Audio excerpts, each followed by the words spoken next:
mindu Adam u Eva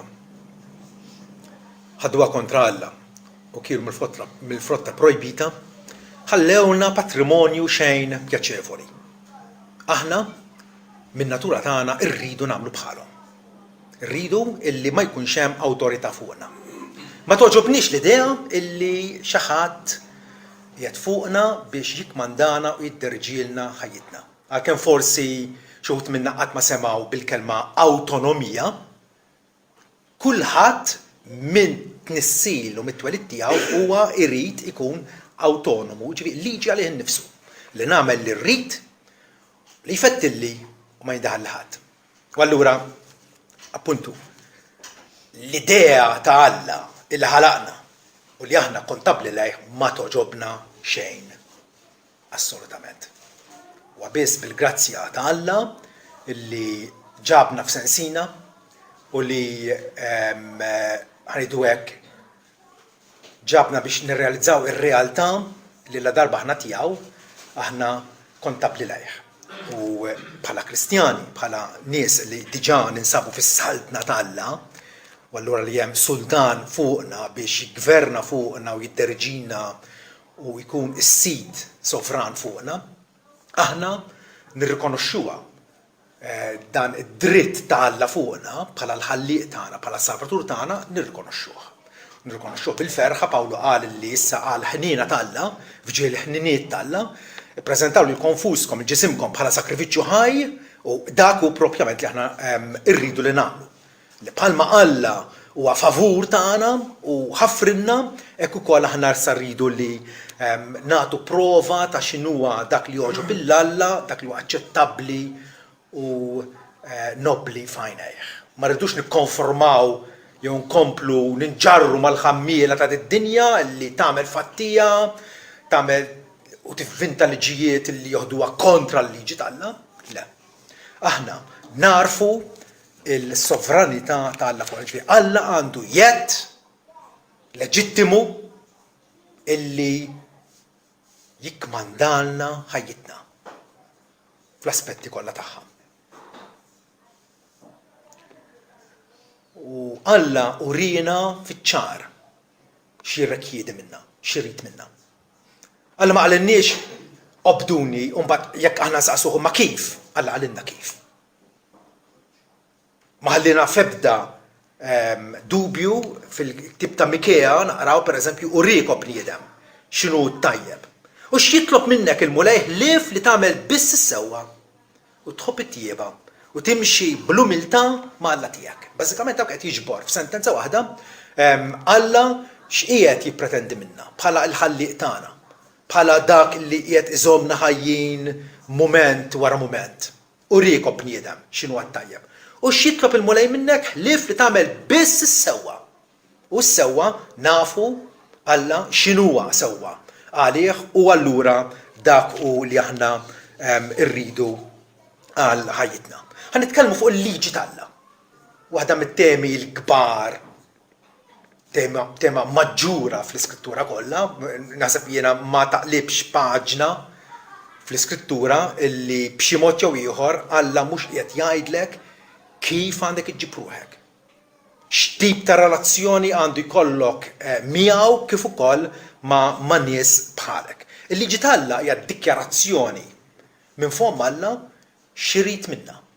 X'inhi l-volontà tiegħu għalina. U allura il-liġi ta' Alla magħrufa wkoll fil-kuxjenza. Ġifieri anke nies li qatt ma semgħu Bibbja jew bi Knisja jew b'Vanġelu jafu fihom infushom għaliex Alla poġġa din ix-xhieda fil-kuxjenza tagħhom. Jafu bejn wieħed u ieħor x'inhuwa tajjeb u jħossu l-obbligu li jagħmluh u min hu da. U min jista' jkun l-ikbar pagan xellerat li jeżisti taħt il-kappa tax-xemx. Jaf li s-serq huwa ħażin, jaf li meta tgħin il-proxmu tiegħek huwa tajjeb. Jaf li l-gideb huwa ħażin, jaf il-koll li tgħid il-verità huwa tajjeb. Alla tagħti xhieda f'kull persuna. Imma b'mod partikolari u allura aktar fid-dettall u aktar fid-der matul l-Iskrittura naraw kif Alla jidderieġi permezz tal-liġi tiegħu, jidderieġi u jorbot il-kuxjenza ta' kull bniedem biex aħna nikkonformaw ruħna personalment. Jien aktarx ħanibda minn innifsi, jien obbligat li nkun konformi, nkun naqbel mar-rieda tiegħu b'mod perfett. Ġesu jgħid jekk il-ġustizzja jew lejxin tajjeb tagħkom ma jkunx aktar minn tal-Iskribi tal-Farizej, b'ebda mod ma titlu fis-saltna ta' smawiet. Ġifieri kemm qiegħed jirrekjidi minn Alla qed jirrekjidi minna il-perfezzjoni. Kunu mela intom perfetti bħalma missierkom fis-smawiet huwa perfett. Din hija l-liġi tal-Alla illi torbotna fil-kuxjenza tagħna sabiex il-bniedem sħiħ kolli kemm jien fir-ruħ u fil-ġisem irrid li nkun tiegħu. Il-kmandament il-kbir illi fi żmien Ġesu kien hemm kunsens u Ġesu ikkonferma li huwa il-kmandament il-kbir huwa ħobb il-mola tiegħek b'qalbek kollha, b'ruħek kollha, b'moħħok kollu u bil-qawwa kollha tiegħek. Ġifieri il-bniedem illi għandu jkun dispost, lest illi f'kull ħin, f'kull sitwazzjoni id-deċiżjonijiet li jieħu l-imġiba tiegħu tkun taqbel mar-rieda ta' Alla. Tib ta' Deuteronomju Mosè kitbu propjament sabiex jixprunana għanqalna għal dan id-dmir sagrosant li aħna minn ġurnata l-oħra nżommu li nafusna konxi li aħna ta' Alla u la darba aħna ta' Alla aħna kontabli lejh. Pawlu fir-Rumani jgħid li għal dan il-għan Ġesu Kristu miet u reġa' qam sabiex ikun is-sit kemm tal-ħajjin kif ukoll tal-mejtin. Kif għad fid-Deuteronomju Mosè jappella kemm il-darba lill-poplu tal-Alla, lin-nies in ġenerali sabiex jagħtu każ il-liġi tal-Alla.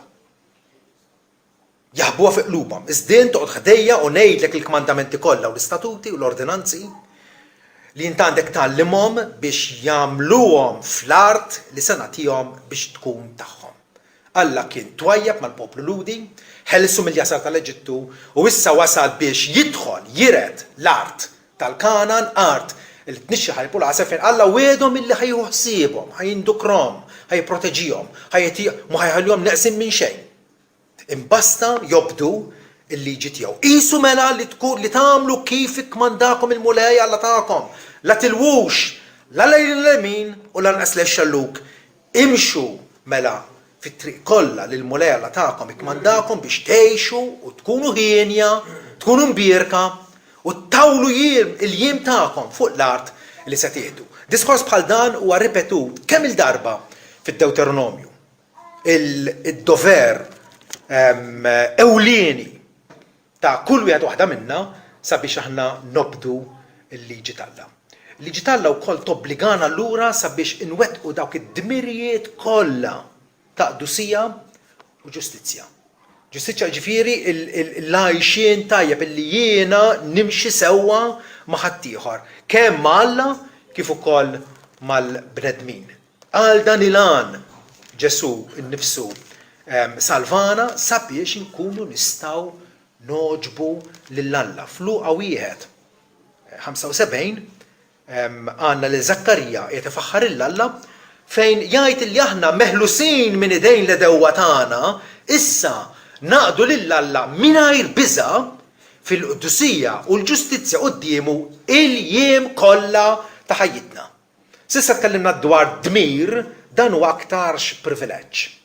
Illi issa narfu lill-Alla, issa li ninsabu f'patt, f'lega miegħu, f'relazzjoni ħajja miegħu, permezz tal-Mediatur tagħna Ġesu Kristu, issa nistgħu naqduh jew inservuh mingħajr biża' il-jiem kollha ta' ħajjitna.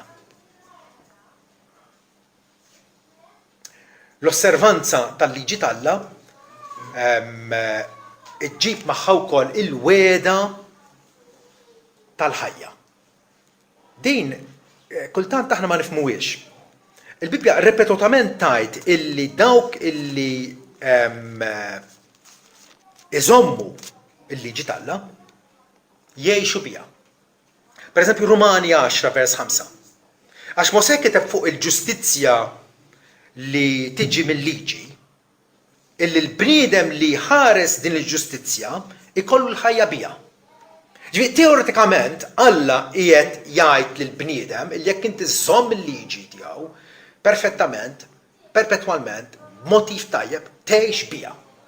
Issa nafu illi fl-istat midneb tagħna aħna li sirna ribellużi kontra Alla, tajjeb il-bniedem mhuwiex kapaċi u lanqas irid li jkollu dan il-madmat fuq spallejh li jara fis-sovranità tal-Alla fuq.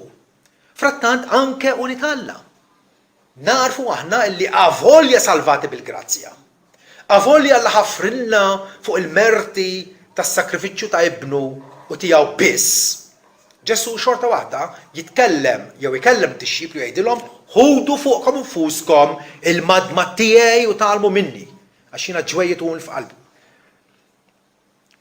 Kull bniedem għandu madmat fuq spallejh. Jew huwa madmat illi bih qiegħed iservi lix-xitan u lid-dnub, jew għal madmat illi Ġesu qed jgħidlek inti ttieħdu fuqek innifsek.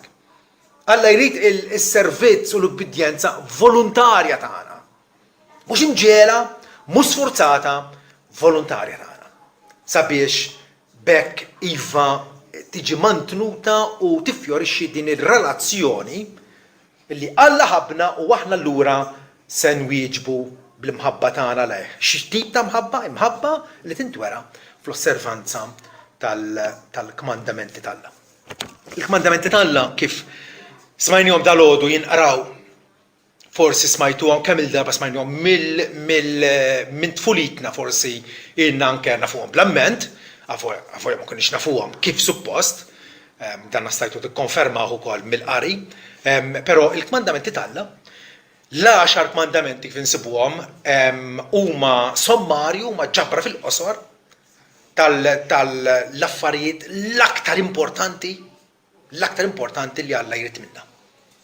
Difatti, kwalunkwe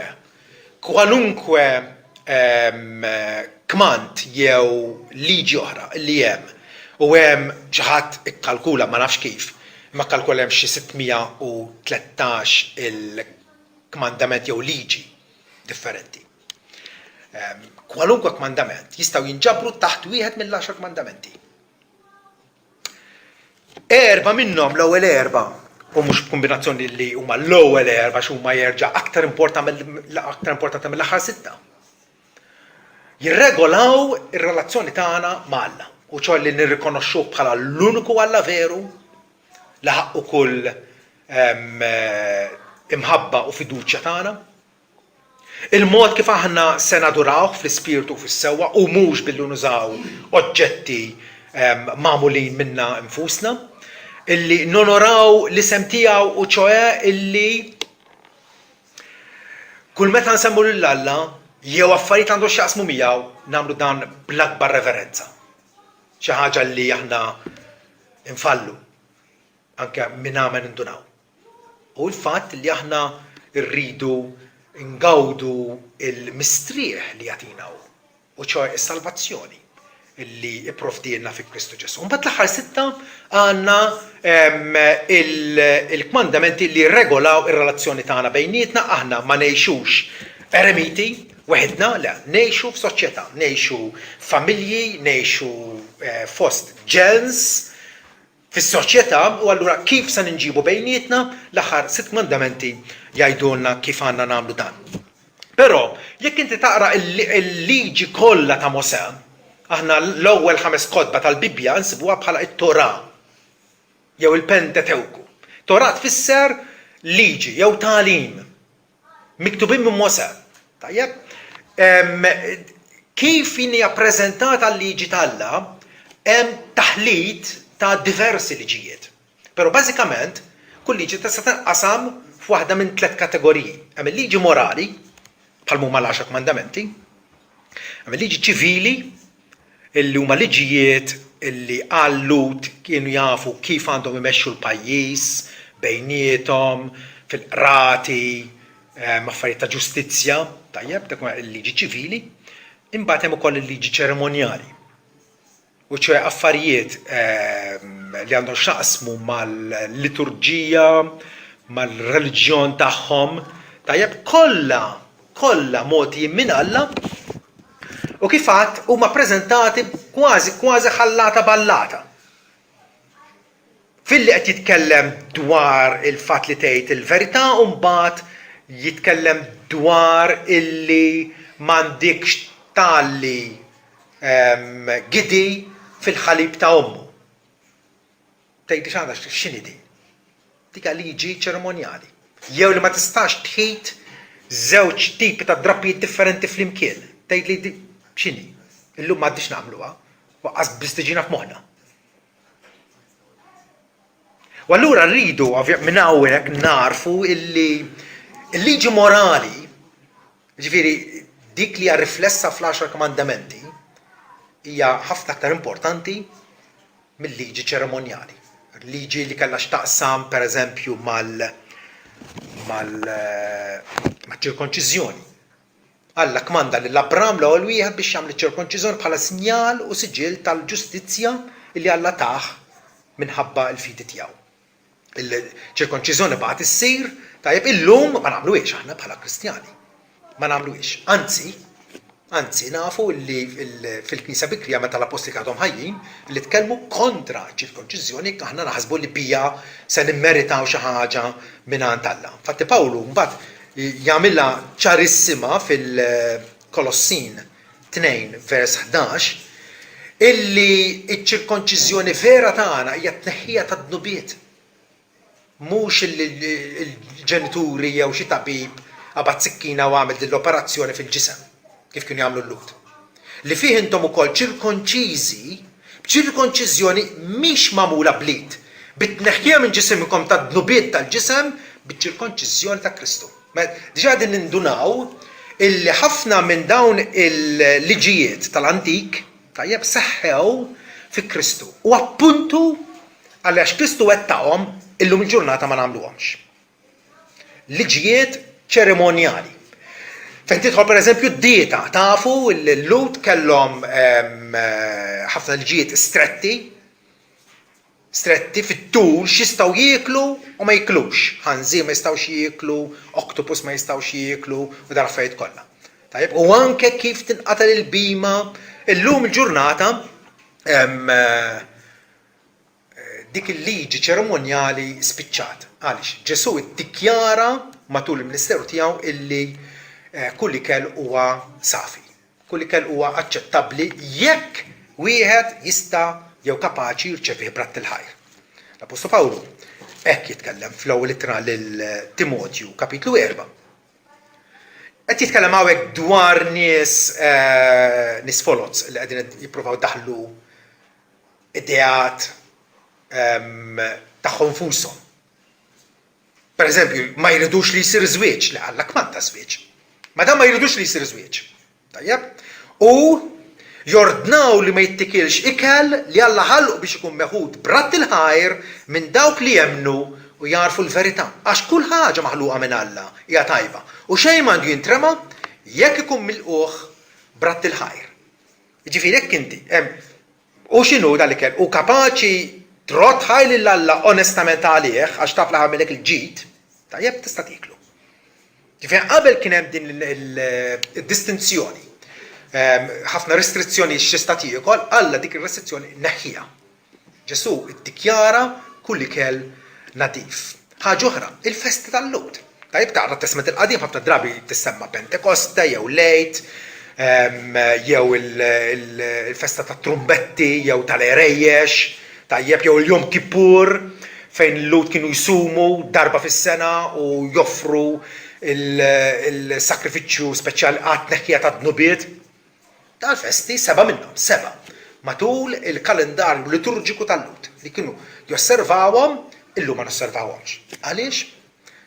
Dawn kienu liġijiet ċerimonjali li għal darb'oħra Kristu wettaqhom. Bil-miġja tiegħu, tajjeb, jekk pereżempju ħansemmu il-festa tal-Eid meta kien jinqatel il-ħaruf, tajjeb, u jċabsu il-bibien bieħ u jieklu l-ħaruf mixwi bil-wieqfa kellhom din il-ċerimonja sħiħa. L-Apostol Pawlu issa jagħmilha ċara illi din il-festa tal-Eid twettqet fi Kristu. Kristu għal-ħaruf tal-Eid. Allura jgħidilna natfu mela l-ħmira qadima biex tkunu għaġna ġdida għax intom bla ħmira. U għet isemmi għawek indirettament il-festa tal-Azmi wkoll li kienet ċelebrata mal-festa tal-Eid. Intom bla ħmira. Għax ukoll Kristu li huwa l-Eid tagħna huwa sagrifikat għalina. Għalhekk mela ħanagħmlu l-festa mhux bil-ħmira l-qadima. Lanqas bil-ħmira tal-ħażen u tad-deni, imma bil-ħobż bl-ħmira tas-safa u s-sewa. Ħanagħmlu l-festa. Meta nagħmluha? Darba fis-sena għal ħabta ta' Marzu April? Le! Nagħmluha kontinwament issa. Hija mwettqa fi Kristu. U nistgħu nsemmu il-sitt festi l-oħra kollha huma imwettqin fi Kristu Ġesu. Għal darba wkoll il-sakrifiċċji tat-tempju, sakrifiċċji differenti, m'għadniex nagħmluhom illum mhux vera. Mhux diffiċli nirrealizzaw għala m'għandniex nagħmluhom u Alla ma jridx issa li nagħmluhom. Qabel kien jirrakjedihom u kien jikkmandhom taqra l-ktieb tal-Levitku pereżempju. L-ewwel ħames kapitli għandek fid-dettall kif għandhom isiru dan is-sakrifiċċji. Tajjeb, is-sakrifiċċju tal-maħruq għal kollox, sakrifiċċju għad-dnub, sakrifiċċju għal-ħtija, sakrifiċċju għal-slim u sakrifiċċju minn qalb volontarja. Sakrifiċċju tagħmlu jekk trid inti. Kollha huma qed jitkellmu xi ħaġa dwar is-sakrifiċċju suprem u effettiv ta' Ġesu Kristu fuq il-Kalvarju. Sakrifiċċju maħruq għal kollox. Ġesu talilu nnifsu għal-mewt minħabba d-nubiet. Sakrifiċċju għad-dnub, appuntu bil-sakrifiċċju ta' Kristu, id-dnub huwa mneħħi darba l dejjem u Alla tagħna l-maħfra tiegħu. Sakrifiċċju għal-ħtija, appuntu, għandna islim, għandna l-ħtija tagħna, il-ħmieġ morali tagħna, Kristu nakkieħ darba l dejjem. Sakrifiċċju ta' slim, appuntu bis-sakrifiċċju ta' Kristu, il-kuxjenza tagħna hija mnatfa u ingawdu sliem ma' Alla, għalhekk issa billi aħna ġustifikati bil-fidi għandna sliem ma' Alla permezz ta' sita Ġesu Kristu u s-sakrifiċċju volontarju. Li Kristu min jeddu, mhux għax kien imġiel, ma min jeddu volontarjament qal jiena nagħti ħajti għan-naġ. Ħadd ma jħodili jien nagħtiha minn innifsi. Għandi l-awtorità nagħtiha u għandi l-awtorità wkoll nerġa' noħodha. Dal-kmandament irċivejt minn għand missieri. Il-kmandament irċivih minn għand il-missier vera, però Ġesu volontarjament tali nnifsu għal fidwa tagħna.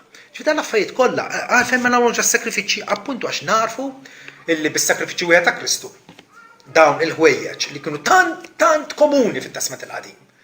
Illum ma nagħmluhomx il għaliex narfu li dawk sabu is-sinifikat, sabu it-twettieq kollu tagħhom fil-sakrifiċċju ta' Kristu. Ġesu qal meta daħal fid-dinja inti ħejt il-ġisem bil-sakrifiċċji maħruqin u offerti għad-dnub inti ma ħadx pjaċir bihom, però issa hawn jien omolej ġejt biex nagħmel ir-rieda tiegħek. Bis-saħħa ta' dir-rieda aħna tqaddisna darba għal dejjem bis-sakrifiċċju tiegħu. U allura għal darba aħna mqazzin maħfurin m'hemmx għalfejn isiru aktar offerti għad-dnub. Lut, kapitlu 10. Però anke fit-Testament il-Qadim kien hemm diġà imħabbar illi dawn l-affarijiet kienu anqas importanti għaliex kienu dellijiet tal-ħwejjeġ tajba illi Alla kellu iwettaq permezz ta' Ibnu Ġesu. Meta Sawl l-ewwel sultan mobdix il-Alla u Samwel ikkonfrontaħ. Samuel konfrontaħ u liħu ġablu skuża li erfaj daqsxejn naċ biex nofrihom il-mulej. Però kisar il-liġi tal-Alla għax Samuel qallu tħalli xejn ħaj. U Samuel qallu mbagħad joġbu l-mulej l-offerti maħruqin u s-sakrifiċċji daqs li tisma' mill-leħen il-mulej ara li tobdi huwa aħjar mis-sakrifiċċju u li tagħti widen aħjar mix-xaħam tal-bdabad. Anke Salmu 51 jitkellem dwar il-fatt li hija qalb sobiena, spiritu miksur u aċċettabbli quddiem Alla aktarx mill-sakrifiċċji tal-bejja. Alla kien diġà wera li dawn l-affarijiet ta' ċirkonċiżjoni, festi, sakrifiċċji fit-tempju, dieta kienu se jkunu temporanji il għaliex mal-miġja ta' Kristu. Dawn l-affarijiet twettqu fih u dan aħna nirkonoxxuh. U allura l-insibu għadan illi fil-waqt illi l-liġi ta' Mosè ħansejħula hekk. Il-liġi ta' Mosè, tajjeb? L-aspetti morali tagħha u ċe dawk l-affarijiet li Alla jridna nobdu matul iż-żminijiet għal dejjem, dawk ma kollha ripetuti fit-Testament Ġdid. Kollha kemm huma. Jekk Mosè qalla toqtolx b'xi mod jew ieħor hemm malli fit-Testament Ġdid lielna illi m'għandniex noqtlu. Li tgħid li ma tikdibx l-istess ħaġa. Alright? Tistgħu tagħmlu dal-eżerċizzju faċilment. Kultant l-apostli wkoll jikkwotaw direttament mill-10 kmandamenti.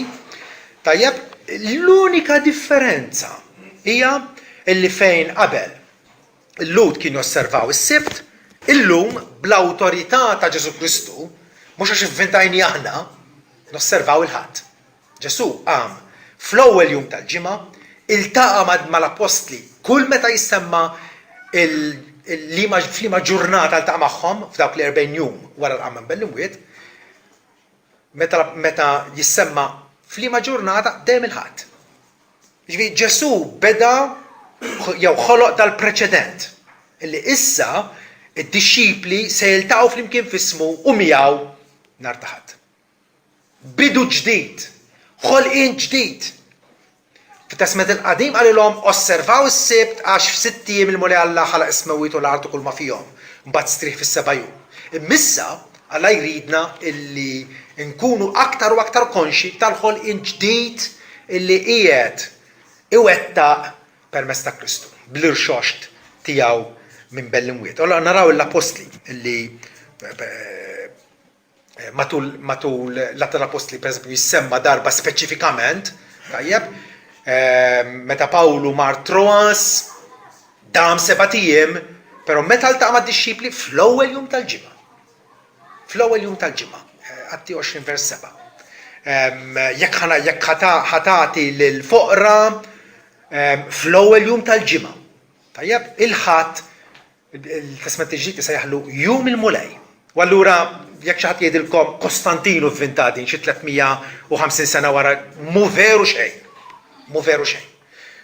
Il-Testament Ġdid jgħallem illi għandna niltaqgħu nhar ta' Ħadd jitkellem kontra l-osservanza tas-Sibt.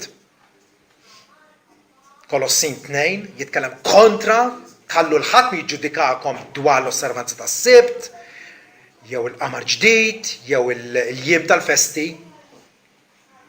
U allura dik hija l-unika differenza. Il-liġijiet morali, l-10 kmandamenti, ripetuti kollha imsedqa, Ġesu qal jiena ma ġejtx biex neqret il-liġi u l-profeti. Ġejt aktarx biex wettaqhom. Ġesu wettaqhom, jekk hija ċirkonċiżjoni wettaqa, jekk huma l-festi wettaqhom, jekk hija l-dita wettaqa kollha. All right? Però jgħid illi eħfef li għaddu is-semawit u l-art milli jota waħda jew nitfa' waħda mill-liġi taqa' mal-art.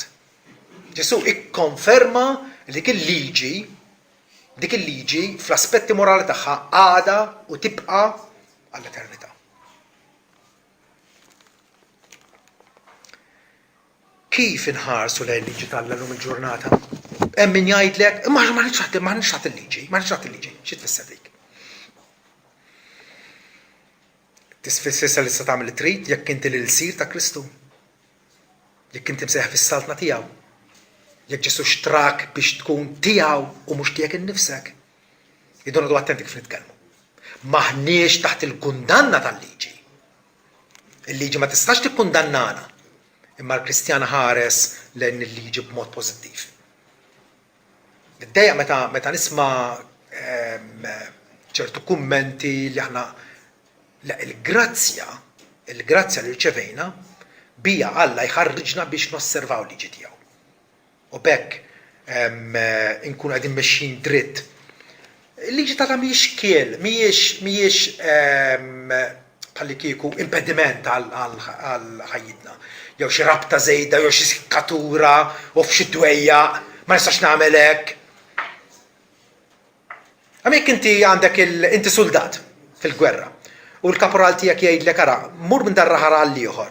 Però ħajkollok tgħaddi mill-kampanja u f'dil kampanja hemm ħafna mines moħbijin. Taf x'huma mines? Tirfes fuqhom jisplodu. Però għalek tinkwetax, għandek dil-mappa u taf eżattament fejn huma l-mines. Intu sejjer bil-mappa fidejk u taf fejn ħatoqgħod tajtu l-kaporal kemm huwa tad-dwejjaq. Ma nistax immur fejn rrid, irrid noqgħod nevita le aktarx. Il-liġi tagħha qed turina. Li jekk aħna nirfsu fuq ċertu post imsejjaħ adulterju, jew fuq ċertu post imsejjaħ gideb, jew fuq ċertu post imsejjaħ jew fuq ċertu post imsejjaħ ejra, jew arroganza, jew mibieda, jew indifferenza għal proxmu, ħadd tagħmel ħsara lek innifsek. Alla tajjina l-liġi tiegħu mhux biex ixekkilna, mhux biex joqtlinna il-gost tal-ħajja, imma biex jippreservanna l-ħajja u biex ngħixuha suret in-nies. Bħala bnedmin maħluqin fi xbija tiegħu. Jekk trid l-approach tajjeb għal-liġi tagħha, jekk inti trid ħass lejn liġi tagħha, kif suppost, kif jixtieq Alla. Fejn għandek tmur? Salm 119. L-ittwal salm, ċelebrazzjoni sħiħa tal-liġi tagħha. Salm illi jennik, salm illi poġġik f'armonija mal-ħsieb tagħha kif għandi napproċċa l-liġi tiegħu. Kif għandi inwettaq, kif għandi nagħmilha. L-ewwel qed issib li l-liġi tagħha hija gwida. Aħna bżonn gwida jekk inti taħseb li inti awtonomu u kapaċi tagħmel li trid bil-ħsibijiet tiegħek. Ħadd tidħol mhux biss ġosqa imma ħadd titkisser. Għandna bżonn gwida. Għandna bżonn gwida u l-liġi tagħha hija gwida. Salm 119, kull darba ħanaqra minn das-salm issa. Salm 119 vers 27 jgħidilna iva, ix-xhiediet tiegħek huma l-għaxqa u l-kunsulieri tiegħi. Kunsulier, xi ħadd li jagħtik parir. Sfortunatament anke Kristjani jmorru jekk meta jqalgħulhom xi jaqqux jew xi problemat minn imorru għand xi psikjatra, għand xi psikologu. Il-liġi tagħha hija l-aqwa kunsulier tagħna. Illi tgħidilna, tiftilna għajnejna, twissina x'għandna nagħmlu. Ikompli jgħid vers 99. Għandi den aktar mill-għalliema kollha tiegħi, għax ix-xhiediet tiegħek huma l-ħsieb tiegħi. Għal kultant illi ssib ġuvni, il aktar bil-għaqal minn raġel xieħ illi ħela ħajtu fid-dissipazzjoni. Ħela ħajtu il għaliex għex u għamel fattieħ, aktarx milli immedita fuq il-liġi tagħha. Vers 105 jgħid l-istess ħaġa. Kelmtek hija musbieħa r-riġlejja, dawl għall-modja tiegħi. Meta tixellu l-musbieħ, meta inti miexi fid-dlam. Did-dinja hija moralment imdalma. Għandna bżonn fanal għal-riġlejna biex kull pass li nagħmlu nkun nafu f'liema direzzjoni u aħna qegħdin nagħmlu ħsewwa dak il-pass. Il-liġi tagħha hija barka kbira għaliex hija gwida għalina, tbedna mill-errur u mill-iżball u mill-ħażen. Vers 9, kif jista' żagħżugħ iżomm triqtu safja billi jħares il-kelma tiegħek. Fost it-tentazzjonijiet u l-ħafna opportunitajiet bla bdoċċ li toffri d-dinja. Kornu kopja ta' ħażen. Kif tista' żżomm triqtek safja? Billi tosserva il-kmandamenti tal-Alla. Hija arma wkoll kontra kull żvijar. Għandna ħabta bħal naċ mitlufa vera, immorru għal triqtna, nerħula għal fuq is-sies. Il-liġi tal-Alla hija arma kontra kull żvijar. F'qalbi jiena ħbejt kelmtek biex ma nidnibx kontra tiegħek. Meta għandna l-liġi tal-Alla maħżuna fi qlubna u qegħdin napprezzawha. Inti se taħsebha darbtejn tlieta qabel taffeċ. Appuntu bil-liġi tal-Alla ingawdu l-libertà vera. Il-bniedem jaħseb illi ma jridx madmat fuq u ma jrid xejn jagħmel fattieħ, dik biex libertà. Dik hija bħal meta għandek tren illi qabeż il-barra mill-ferrovija, mill-linji u vera tren ħieles għax nieżel jitgerbeb max-xaqliba tal-muntanja, ħieles.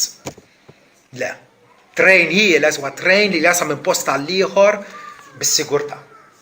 U dik hija il-fatt il-pożizzjoni tagħna. Minn did-dinja rridu naslu l-ġenna. Kif?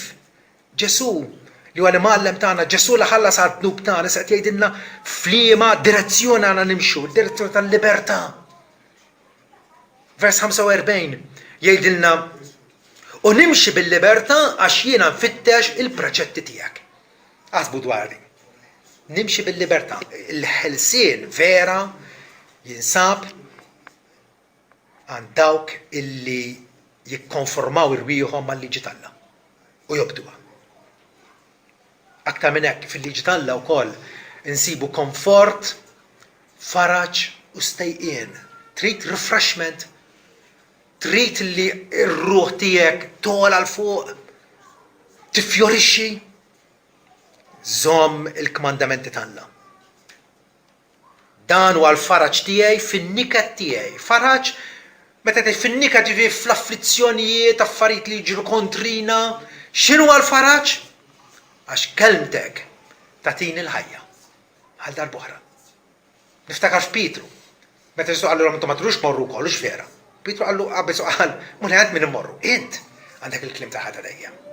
Il-Ġesu aħna nirċevuh bħala s-sakrifiċċju għal ħtijietna illi għamilna paċi malla, nirċevuh ukoll bħala sit. Jekk intom mela irċevejtu l-Ġesu bħala sit, hekk għejxu fih. Bneruqkom fih, mibni fuq minn jimbrat il-ħajr. U waħda mill-aqwa espressjonijiet kif irrod ħajr l-Alla, ovvjament bix-xuftejn, imma wisq aktar minn hekk bl-obbedjenza tiegħi għal-liġi tiegħu. U għalhekk jekk ikun avvanzaw passi ieħor ngħidu l-liġi tal-Alla hija l-pjaċir ta' Awliet Alla. Hija l-pjaċir tiegħu mhux talli ħarsu leha b'mod negattiv, anzi, iridu jitgħallmuha. Iridu jagħmlu bħal Eżra illi studja l-kelma, irrifletta fuqha biex jagħmilha u nnifsu u biex jgħallimha lil Uliet Israel. S'hemmhekk għandna naslu. Nkunu fuq għalina nfusna nassiguraw li mexjin fiha sabiex imbagħad inkunu kwalifikati wkoll nagħlmuha lil ħaddieħor. Il-liġi tal-Alla hija l-pjaċir ta' dawk li huma riġenerati, ta' dawk li huma imwielda mill-ġdid. Iridu jonaraw il-Alla. Iridu li Alla isaltan fuqhom. Iridu illi ħajjithom titmexxa mill-ħallieq tagħhom. Vers 18 jgħidilna iftaħ li għajnejja biex nara l-ġubijiet tal-liġi tiegħek. Waħda mill-isbaħ tal-biet osra fil-Bibja kollha. Iftaħ li għalmu, urini mulej, illuminali moħħi biex nara il-wonders, l-ġubijiet, il-ġmiel, id-dinjità, kemm ta' bil-ħaq liġi tiegħek tot għalija. Għalhekk il-liġi tal-Alla. Alla tajjina biex tkun mezz ta' barka superba. Il-liġi bdiet biex ikkonvinċietna li ksirni Alla. U allura kellna ħtija. Dik il-ħtija aħna ġrejna lejn Kristu u sibna fih u minn għandu maħfra, rikonċiljazzjoni. Min dak il-moment Ġesu jgħidilna issa mela obdu għal-liġi tiegħi. Għandkom il-kapaċità issa. Għandkom il-qawwa. Nagħtikom l-ispirtu tiegħi, ma ħallikomx orfni. Niġi għandkom. Ġesu ma l-nix sempliċement obdu l-liġi, le tagħna wkoll ir-risors biex nobduh. Għalhekk l-obbedjenza għal-liġi tal-Alla hija barka tremenda. Salm 119 jibda ħenjin dawk li triqthom hija blaħtija li jimxu fil-liġi tal-mulej. Dawk li jimxu ġifieri pass wara pass, kull jum, kull ħin u kull mument, jarfu jonoraw il-Alla bl-obbedjenza tagħhom. Dawn huma ħenjin, jew aħjar imberkin. Id-bissima tal-Alla jafuhom. Alla jafhom. Alla jafhom bisimhom. U għafolja forsi mbagħtu jkollna ħalsu prezz għall-obbedjenza.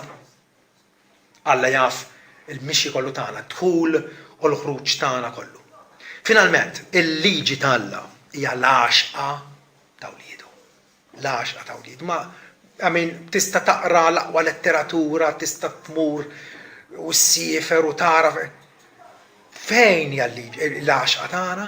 L-għaxqa tagħna hija f'dik il-liġi li Ġesu nnifsu ġie apposta fuq id-dinja biex josserva 100% u bla ebda falliment għas-salvazzjoni tagħna.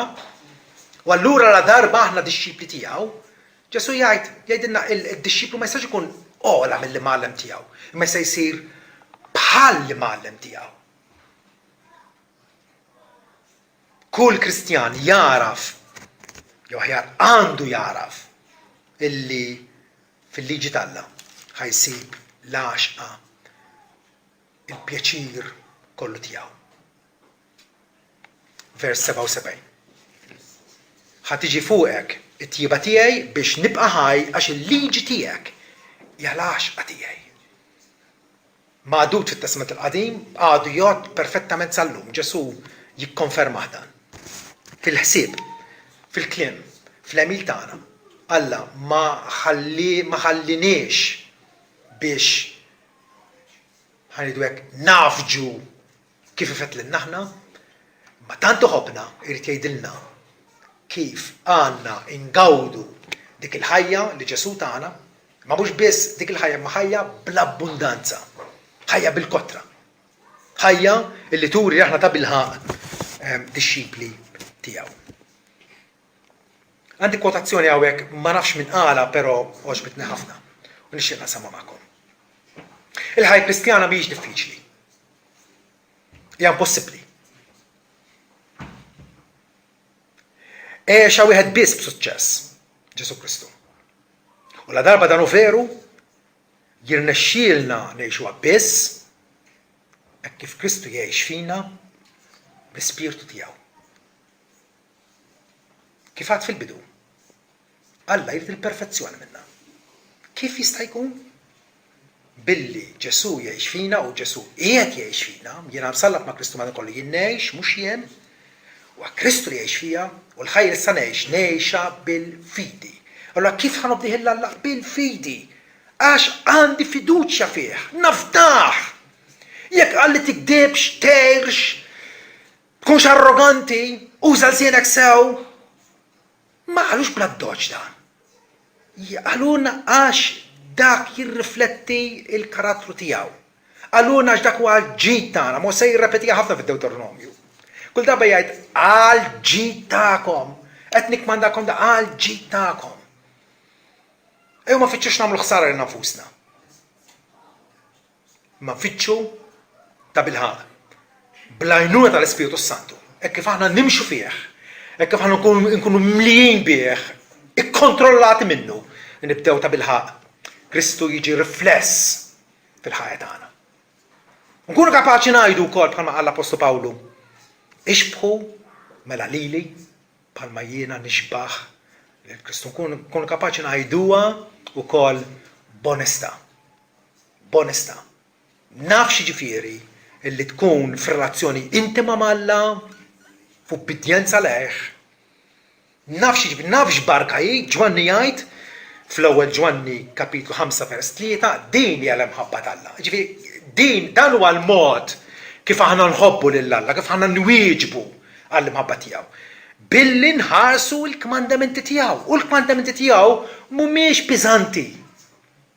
Mhumiex tqal. Mhumiex gravużi fis-sens bħalli kieku Alla jrid ikun negattiv magħna. Rrid jaqridna. Il-kmandamenti tal-Alla mhumiex gravużi, il-għaliex la darba Alla anqal fina mħabba lejh, aħna volontarjament, spontanjament, naturalment irridu li nobduh. U dik hija t-triq li Ġesu fetaħ, hija triq ta' opportunità. Triq ta' opportunità. Meta Pawlu semma il-virtujiet li huma kollha kmandati fil-liġi tal-Alla. Il-ferħ, is-sliem li mħabba l-ewwel manswetud, il-umiltà, il-kontroll fuq nafusna, tafx jispiċċa biex jgħid kontra dan m'hemmx liġi. Alla qed jgħidlek għamel kemm trid, għamel sal-massimu. U ftakru wkoll, dak kollu li tagħmlu, għalmu lej u fisem Ġesu Kristu, b'ebda mod ma titilfu il-kumpensa tagħkom. Amen.